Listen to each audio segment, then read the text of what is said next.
what's up? This is Jordan Wagner with PremierGuitar.com, and I'm here today with the new Fender 60th Anniversary Telecaster. So the body is comprised of ash and finished in this beautiful vintage themed transparent blonde finish, covered with Fender's thin skin nitrocellulose based lacquer. It definitely went with the if it ain't broke, don't fix it attitude. One of the few additions that they had was the new or the inclusion of Fender's Delta Tone circuit, which there's a little notch that it snaps into at its very maximum setting. So the Delta Tone circuit is a pretty handy thing to have. I usually kept it off while I was playing, unless I really wanted some extra sting on notes or some extra brashness on chord progressions. So if I have it on right now, which takes the tone circuit, the tone control completely out of the circuit, you can hear it.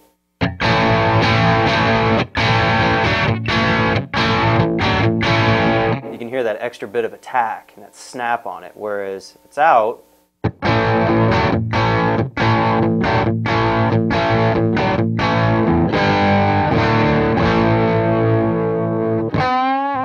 so you get that, still get that Tele snap in it, but you have, there's a little bit more attenuation going on, and you don't really notice just how powerful a guitar can sound when a tone control isn't even there in the circuit.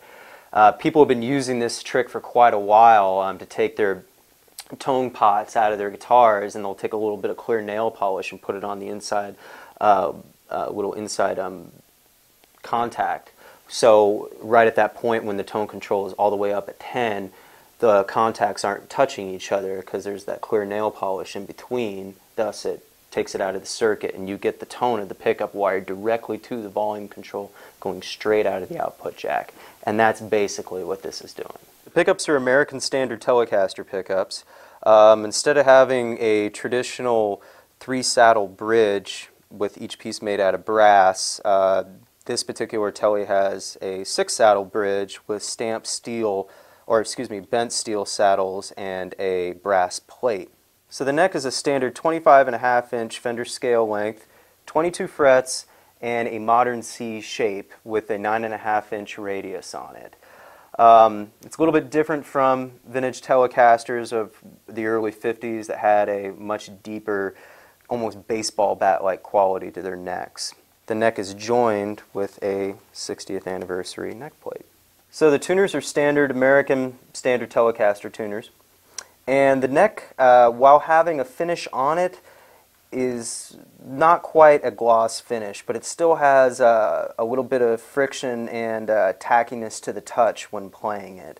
It's definitely a very big preference thing. Some Tele players love an unfinished neck. Some Tele players prefer a finished gloss one. So this one's kind of in the in-between. It kind of has a very satin-like feel to it, but there's still a bit of tackiness to the touch. So I'm going to demonstrate some tones right now with the 60th Anniversary Telecaster. Today I'm playing through a Mesa Boogie 2011 multi-watt head set to the clean channel and a 20th Anniversary Bogner 2x12 cabinet with vintage 30s. And later on in the sound clips I'll be putting the clean channel into a pushed mode to add a little bit of grit and definition to it.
So there you have it. That is the Fender 60th Anniversary Telecaster. Street price is $13.99. Comes with a pretty sweet custom SKB hard shell case as well. And you can read my full review online and a July web exclusive at premierguitar.com. So again, this is Jordan Wagner, and thank you for watching.